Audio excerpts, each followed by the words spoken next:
ನಮಸ್ತೆ. 5/4/2025 ಶನಿವಾರ ಶುಕ್ಲ ಪಕ್ಷ. ಇವತ್ತು ಅಷ್ಟಮಿ ತಿಥಿ ಇದೆ. ಸಂಜೆ 7:26:37 ಆ ನಂತರ ನವಮಿ. ನಕ್ಷತ್ರ ಶುಭ ನಕ್ಷತ್ರ, ಯೋಗವೂ ಚೆನ್ನಾಗಿದೆ.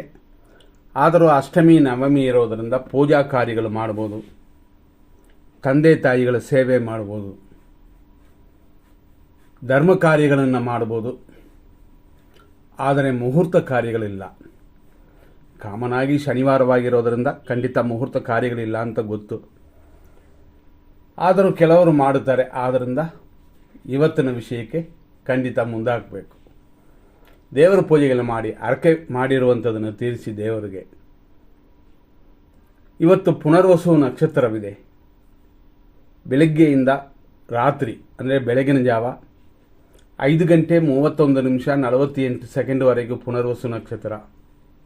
ಆನಂತರ ಬರುತ್ತದೆ ಪುಷ್ಯ ನಕ್ಷತ್ರ. ಎರಡು ನಕ್ಷತ್ರವೂ ದೋಷವಿಲ್ಲ, ಹಂಗಾಗಿ ನಕ್ಷತ್ರ ದೋಷವಿಲ್ಲ. ಹಂಗಾಗಿ ನಕ್ಷತ್ರದವರು ಪರಿಹಾರ ಮಾಡ್ಕೋಬೇಕಾಗಿಲ್ಲ. ಅಂದರೆ ಪುನರ್ವಸು ಮತ್ತು ಪುಷ್ಯ ನಕ್ಷತ್ರದವರು ಪರಿಹಾರ ಮಾಡ್ಕೋಬೇಕಾಗಿಲ್ಲ. ಇವತ್ತು ಬೇರೆ ಬೇರೆ ಹರಕೆಗಳು ಏನಾರಿದ್ದರೆ ಅದನ್ನು ಮಾತ್ರ ತೀರಿಸಬಹುದು, ತೊಂದರೆ ಇಲ್ಲ. ಈ ರೀತಿಯಾದ ಇವತ್ತಿನ ದಿನದಲ್ಲಿ ಇದು ತಿಂಗಳದಲ್ಲಿ ಬರುವ ದುರ್ಗಾಷ್ಟಮಿ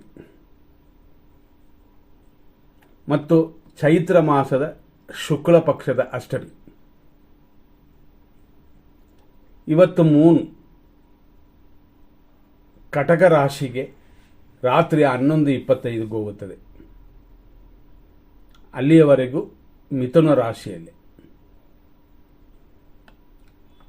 ಇವತ್ತಿನ ಬೇರೆ ಬೇರೆ ವಿಷಯಗಳನ್ನ ನೋಡಿದ್ರೆ, ವೃಶ್ಚಿಕ ರಾಶಿಯವರಿಗೆ ರಾತ್ರಿಯವರೆಗೂ ದೋಷವಿದೆ. ವೃಶ್ಚಿಕ ರಾಶಿಯಲ್ಲಿ ಬರುವ ನಕ್ಷತ್ರಗಳು ವಿಶಾಖ ನಕ್ಷತ್ರ 4ನೇ ಪಾದ, ಅನುರಾಧ ನಕ್ಷತ್ರದ ಒಟ್ಟು ಪಾದಗಳು, ಅದೇ ಥರ ಜ್ಯೇಷ್ಠ ನಕ್ಷತ್ರದ ಪೂರ್ತಿ ಪಾದಗಳೆಲ್ಲ 4 ಪಾದಗಳಕ್ಕೂ ದೋಷ ಉಂಟು. ಆದ್ದರಿಂದ ನೀವು ಮಾತ್ರ ಸ್ವಲ್ಪ ಗಮನ ಕೊಡಿ. ಆನಂತರ ರಾತ್ರಿ 11:25 ಮೇಲೆ ಧನುರಾಶಿಯವರಿಗೆ ಚಂದ್ರಾಷ್ಟಮ. ಹಂಗಾಗಿ ಪ್ರಯಾಣವಾಗಲಿ ಮತ್ತೊಂದು ಕಾರ್ಯಗಳಾಗಲಿ, ಡ್ರೈವಿಂಗಲ್ಲಿ ಇರುವವರು ಅಂದರೆ ಗಾಡಿ ಚಾಲಕರು ಎಲ್ಲ ಗಮನ ಕೊಡಿ, ಭಯಪಡಬೇಡಿ, ಗಮನ ಕೊಡಿ.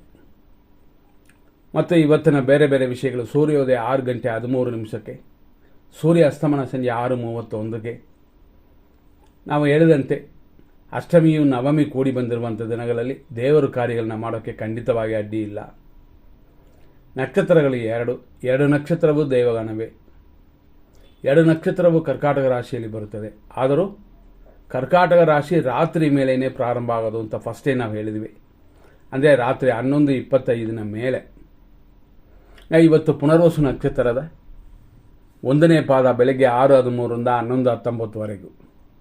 11:19 ಸಂಜೆ 5:21 2ನೇ ಪಾದ. ಸಂಜೆಯ ಮೇಲೆ ರಾತ್ರಿ 11:25 3ನೇ ಪಾದ. ರಾತ್ರಿ 11:25 ಮೇಲೆ ಬೆಳಗಿನ ಜಾವ 5:32 ಪುನರ್ವಸು ನಕ್ಷತ್ರದ 4ನೇ ಪಾದ ಕರ್ಕಾಟಕ ರಾಶಿ. ರಾತ್ರಿ 11:25 ಮಿಥುನ ರಾಶಿ ಮುಗೀತದೆ. ಅಂದರೆ ಚಂದ್ರನು ಮಿಥುನ ರಾಶಿಯಿಂದ ಕರ್ಕಾಟಕ ರಾಶಿಗೆ ರಾತ್ರಿ 11:25 ಹೋಗುತ್ತದೆ. ಅಲ್ಲಿಂದ ಕರ್ಕಾಟಕ ರಾಶಿ ಪ್ರಾರಂಭವಾಗುತ್ತದೆ. ಅದೆಲ್ಲ 5:32 ಮೇಲೆ ಪುಷ್ಯ ನಕ್ಷತ್ರದ 1ನೇ ಪಾದ. ನಾಳೆಯೂ ಪುಷ್ಯ ನಕ್ಷತ್ರವಿದೆ. ಅಂದರೆ ನಾಳೆ ಭಾನುವಾರ ದಿನ. ನವಮಿ ಸಂಜೆ 7:23 ಇದೆ ನಾಳೆ ಈ ರೀತಿಯಾದ ನಕ್ಷತ್ರ ದಿನ ನಾಳೆ ಇದೆ ಅಂತ ತಿಳ್ಕೋಬೋದು. ಈ ರೀತಿಯಾಗಿ ಮತ್ತೆ ಇವತ್ತಿನ ವಿಷಯಕ್ಕೆ ಮತ್ತೆ ಬರೋಣ. ನಾವು ಹೇಳಿದಿವೆ, ಈ ದಿನ ಅಷ್ಟಮಿ ನವಮಿ ಇರೋದರಿಂದ ಮುಹೂರ್ತ ಕಾರ್ಯಗಳಿಲ್ಲ. ಆದರೂ ಬೇರೆ ಬೇರೆ ಕಾರ್ಯಗಳು ಮಾಡೋಕ್ಕೆ ಅಡ್ಡಿ ಇಲ್ಲ. ಅಂದರೆ ದೇವರ ಕಾರ್ಯಗಳು ಮಾಡೋಕ್ಕೆ ಖಂಡಿತ ಅಡ್ಡಿ ಇಲ್ಲ. ಆದ್ದರಿಂದ ನಾವು ಇದರಲ್ಲೂ 100% ಅಂದರೆ 100% ಶುಭ ಅಶುಭಗಳನ್ನು ಕೊಡ್ತೀವಿ.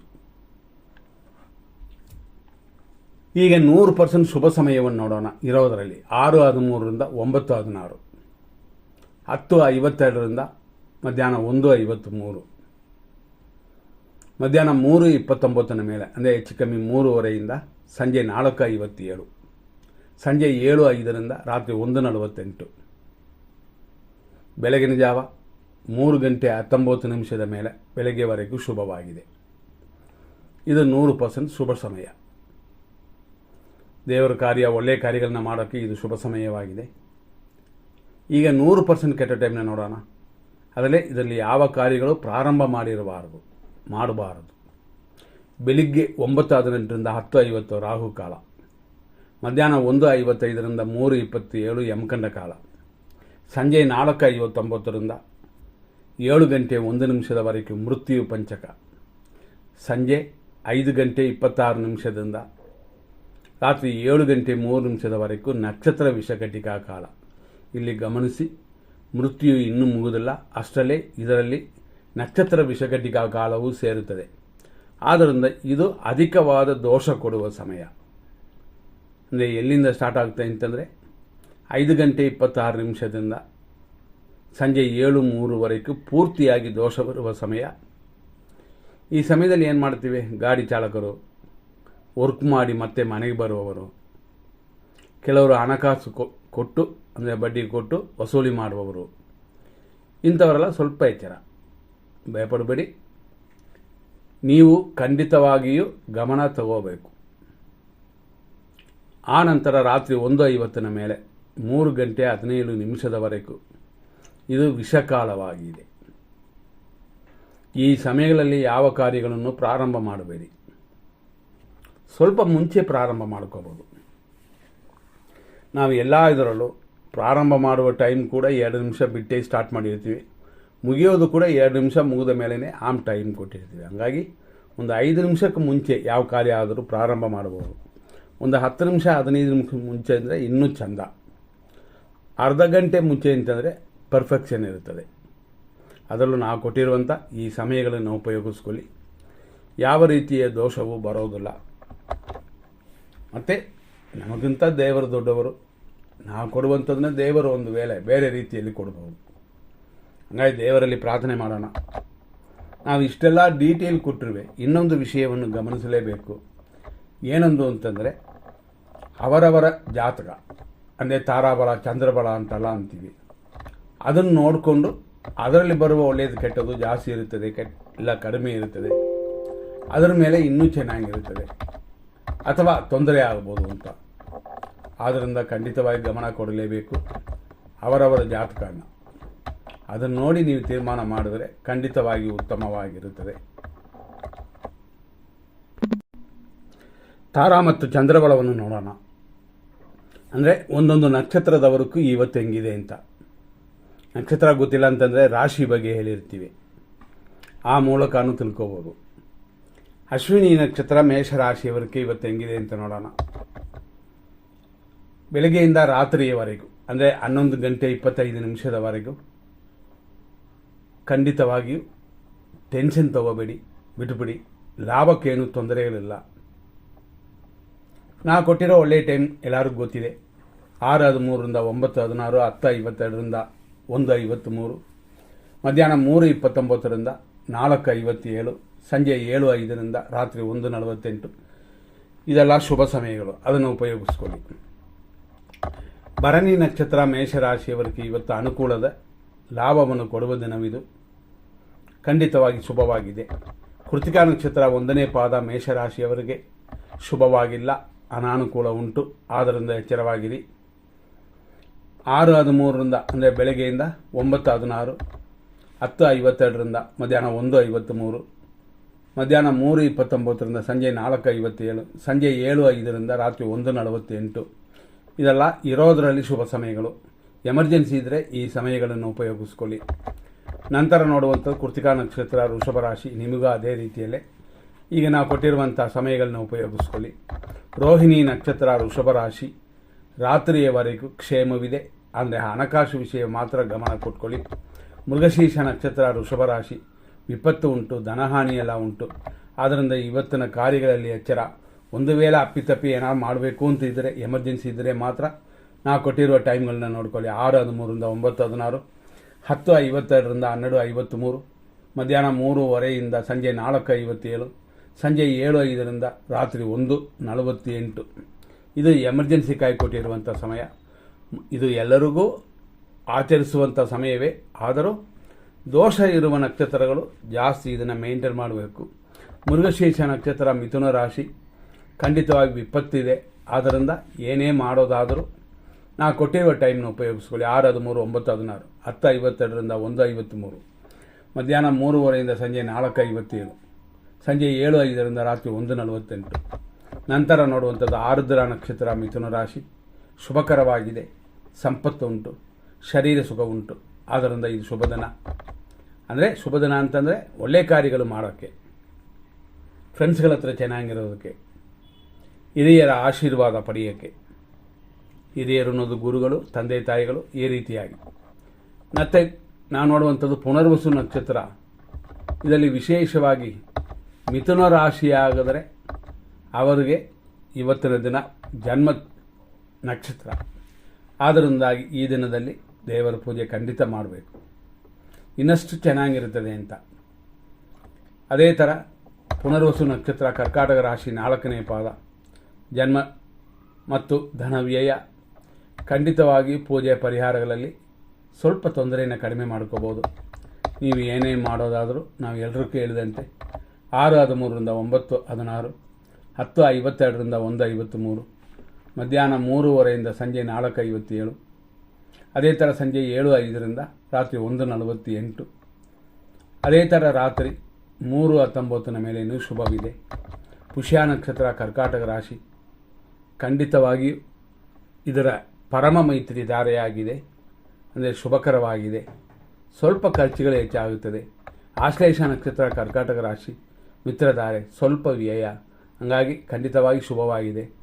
ಇದು ಪೂಜಾ ಪುಣ್ಯ ಕಾರ್ಯಗಳಿಗೆ ಮಾತ್ರನೇ, ಮುಹೂರ್ತ ಕಾರ್ಯಗಳಕ್ಕಲ್ಲ. ಮಖ ನಕ್ಷತ್ರ ಸಿಂಹರಾಶಿ, ಟೆನ್ಷನ್ ಇದೆ, ಟೆನ್ಷನ್ ಕಡಿಮೆ ಮಾಡಿಕೊಳ್ಳಿ. ಪುಬ್ಬ ನಕ್ಷತ್ರ ಸಿಂಹರಾಶಿ, ಅನುಕೂಲವಿದೆ, ಇಷ್ಟಾರ್ಥ ಸಿದ್ಧಿಯೆಲ್ಲ ಕೂಡಿ ಬಂದಿದೆ, ಶುಭವಾಗಿದೆ. ಉತ್ತರ ನಕ್ಷತ್ರ ಸಿಂಹರಾಶಿ, ಪ್ರತ್ಯೇಕ ತಾರೆ, ಅನಾನುಕೂಲವೇ. ನಮ್ಮ ಪರವಾಗಿ ಕಾರ್ಯಗಳು ಸಕ್ಸಸ್ ಆಗೋದು ಕಷ್ಟ, ನಿಧಾನ. ಉತ್ತರ ನಕ್ಷತ್ರ ಕನ್ಯಾ ರಾಶಿ, ಪ್ರತ್ಯೇಕ ತಾರೆ, ಆದ್ದರಿಂದ ಶುಭಕರವಾಗಿಲ್ಲ. ಹಸ್ತ ನಕ್ಷತ್ರ ಕನ್ಯಾ ರಾಶಿ, ಆರೋಗ್ಯ ಉಂಟು, ಕೆಲಸ ಕಾರ್ಯದಲ್ಲಿ ಅಭಿವೃದ್ಧಿಯೂ ಇದೆ. ನಂತರ ನೋಡುವಂಥ ಚಿತ್ತಾ ನಕ್ಷತ್ರ ಕನ್ಯಾ ರಾಶಿ, ವಿಪತ್ತಿದೆ, ಖಂಡಿತ ಗಮನ ಕೊಡಬೇಕು. ಒಳ್ಳೆಯ ಟೈಮ್ನ ನಾವು ಕೊಟ್ಟಿರೋ ಒಳ್ಳೆಯ ಟೈಮ್ನ ಉಪಯೋಗಿಸ್ಕೊಳ್ಳಿ. ಫಸ್ಟೇ ಹೇಳಿದ್ವಿ, ಅದು ಎಲ್ಲ ನಕ್ಷತ್ರಕ್ಕೂ ತಿರುಗ ಕೊಡೋದು ಕಷ್ಟವಾಗುತ್ತದೆ, ಅದನ್ನು ನೋಡ್ಕೊಳ್ಳಿ. ಚಿತ್ತಾ ನಕ್ಷತ್ರ ತುಳಾರಾಶಿ, ವಿಪತ್ತು, ಏಟು ಗಾಯಗಳು ಅಥವಾ ಬೇರೆ ರೀತಿಯಾದ ನಷ್ಟಗಳು, ಬಿಕ್ಕಟ್ಟಿನ ಪರಿಸ್ಥಿತಿ ಇಂಥದ್ದೆಲ್ಲ ಬರುತ್ತದೆ ಅಂತ. ಸ್ವಾತಿ ನಕ್ಷತ್ರ ತುಳಾರಾಶಿ, ಸಂಪತ್ತಿದೆ, ಕಾರ್ಯದಲ್ಲಿ ಸ್ವಲ್ಪ ಅಡೆತಡೆ ಬರುತ್ತದೆ. ಹಾಗಾಗಿ ವಿನಾಯಕನ ಪೂಜೆ ಮಾಡಿಕೊಳ್ಳಿ. ನಿಧಾನವಾಗಿ ಕಾರ್ಯಗಳಲ್ಲಿ ಮುನ್ನಡೆಯಬೇಕು.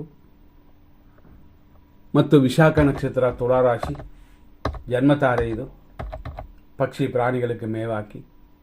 ಯಾರಿಗಾದರೂ ನಿಮ್ಮ ಕೈಯಿಂದ ಆಗುವ ಖಂಡಿತವಾಗಿಯೂ ಚಿಕ್ಕ ಸಹಕಾರಗಳನ್ನ ಮಾಡಿ. ನಮ್ಮ ಕಸ್ಟಮರೇ ಒಬ್ಬರು ಬರ್ತಾರೆ ನಮ್ಮ ಹತ್ರ, ವೆಂಕಟೇಶ್ ಅಂತ. ಅವರು ಈ ದಿನ ಆ ದಿನ ಅಂತಲ್ಲ, ಯಾವಾಗ ಬಂದರೂ ಹೋಟೆಲ್ನಿಂದ ಆರ್ಡರ್ ಮಾಡಿ ಮಧ್ಯಾಹ್ನ ಲೇಟ್ ಆಗೋದಿದ್ರೆ, ಅಂದರೆ ಅಷ್ಟೊತ್ತುವರೆಗೆ ಊಟ ಟೈಮ್ವರೆಗೆ ಇದ್ದರೆ ಕೊಟ್ಟು ಹೋಗ್ತಾರೆ. ಅನ್ನದಾನ ಕೂಡ ತುಂಬ ಬೆಸ್ಟ್, ಸಾಮಾನ್ಯವಾಗಿ ಅದನ್ನು ಕೂಡ ತಿಳ್ಕೊಬೇಡಿ. ಈ ರೀತಿಯಾಗಿ ಚಿಕ್ಕ ಕಾರ್ಯಗಳನ್ನು ಮಾಡಬಹುದು. ನಂತರ ಇನ್ನೊಂದು ನಕ್ಷತ್ರ ವಿಶಾಖವೇ, ಆದರೆ 4ನೇ ಪಾದ ವೃಶ್ಚಿಕ ರಾಶಿ, ಜನ್ಮತಾರೆ, ರೋಗವೃದ್ಧಿ, ಶುಭದಿನವಲ್ಲ, ಗಮನ ಕೊಡಿ. ಅನುರಾಧ ನಕ್ಷತ್ರ ವೃಶ್ಚಿಕ ರಾಶಿ, ಪರಮ ಮೈತ್ರಿದ್ದಾರೆ, ಸ್ವಲ್ಪ ರೋಗವೃದ್ಧಿ ಎಲ್ಲ ಉಂಟು, ಆದ್ದರಿಂದ ಆರೋಗ್ಯದಲ್ಲಿ ಹೆಚ್ಚಾಗಿ ಗಮನ ಕೊಟ್ಕೊಳ್ಳಿ. ಜ್ಯೇಷ್ಠ ನಕ್ಷತ್ರ ವೃಶ್ಚಿಕ ರಾಶಿ, ಮಿತ್ರಧಾರೆ ಇದೆ, ಹಾಗಾಗಿ ಫ್ರೆಂಡ್ಸ್ಗಳಲ್ಲಿ ಚೆನ್ನಾಗಿದೆ, ಅವ್ರ ಕಡೆಯಿಂದ ಅನುಕೂಲ ಪಡ್ಕೋಬೋದು. ಕಷ್ಟ ಇದ್ದಾಗ, ಕಷ್ಟ ಬಂದರೆ ದಿನ ಕೇಳೋಕ್ಕಾಗಲ್ಲ. ಮೂಲ ನಕ್ಷತ್ರ ಧನುಸು ರಾಶಿ, ಟೆನ್ಷನ್ ಉಂಟು, ಆದರೂ ಟೆನ್ಷನ್ನ ಕಡಿಮೆ ಮಾಡಿಕೊಂಡ್ರೆ ತೊಂದರೆ ಇಲ್ಲ. ನಂತರ ನೋಡುವಂಥದ್ದು ಪೂರ್ವಾಷಾಢ ನಕ್ಷತ್ರ ಧನುಸು ರಾಶಿ, ಅನುಕೂಲವಿದೆ, ಸುಖವೂ ಉಂಟು. ಉತ್ತರಾಷಾಢ ನಕ್ಷತ್ರ ಧನುಸು ರಾಶಿ, ಖಂಡಿತ ಪ್ರತ್ಯೇಕ್ತಾರೆ, ಅಂದರೆ ಅನಾನುಕೂಲಗಳು ಉಂಟು ಅಂತ ಸ್ವಲ್ಪ ಹುಷಾರಾಗಿ ಹ್ಯಾಂಡಲ್ ಮಾಡಿ. ಉತ್ತರಾಷಾಢ ನಕ್ಷತ್ರ ಮಕರ ರಾಶಿ, ಪ್ರತ್ಯೇಕ್ತಾರೆ, ಶುಭವಲ್ಲ, ಆದ್ದರಿಂದ ಗಮನ. ಶ್ರವಣ ನಕ್ಷತ್ರ ಮಕರ ರಾಶಿ, ಖಂಡಿತವಾಗಿ ಆರೋಗ್ಯ ಉಂಟು, ಶತ್ರು ಕಾಟವಿಲ್ಲ, ಶುಭವಾಗಿದೆ. ಧನಿಷ್ಠ ನಕ್ಷತ್ರ ಮಕರ ರಾಶಿ, ಏಟು ಗಾಯಗಳು ಅಥವಾ ನಷ್ಟಗಳಿಲ್ಲದೆ ನೋಡ್ಕೊಳ್ಳಿ. ಸಂಕಟ ಪಡುವಂಥ ವಿಷಯಗಳೇನಾದರೂ ನಿಮಗೆ ನಡೆದರೆ ದೇವರಲ್ಲಿ ಪ್ರಾರ್ಥನೆ ಮಾಡಿಕೊಳ್ಳಿ. ಯಾಕೆಂದರೆ ಪ್ರಾರ್ಥನೆ ಮಾಡಿಕೊಂಡ್ರೆ ಶತ್ರು ನಾಶ ಉಂಟು. ಧನಿಷ್ಠ ನಕ್ಷತ್ರ ಕುಂಭರಾಶಿ, ವಿಪತ್ತು ಇದೆ, ಆದ್ದರಿಂದ ಗಾಡಿಗಳಲ್ಲಿ ಹುಷಾರಾಗಿರಿ. ಸೀನಿಯರ್ ಸಿಟಿಸನ್ಸ್ ಮೆಟ್ಲು ಹತ್ತೋದಲ್ಲ, ಸ್ವಲ್ಪ ಹುಷಾರು. ಶತಭಿಷ ನಕ್ಷತ್ರ ಕುಂಭರಾಶಿ, ಹಣಕಾಸಿನ ವರಮಾನ ಹೆಚ್ಚಾಗುವ ದಿನವಿದು. ಸ್ವಲ್ಪ ಕಾರ್ಯ ವಿಘ್ನಗಳಿದೆ, ಅದನ್ನೆಲ್ಲ ದಾಟಿ ಬರ್ಬೋದು, ತೊಂದರೆ ಇಲ್ಲ.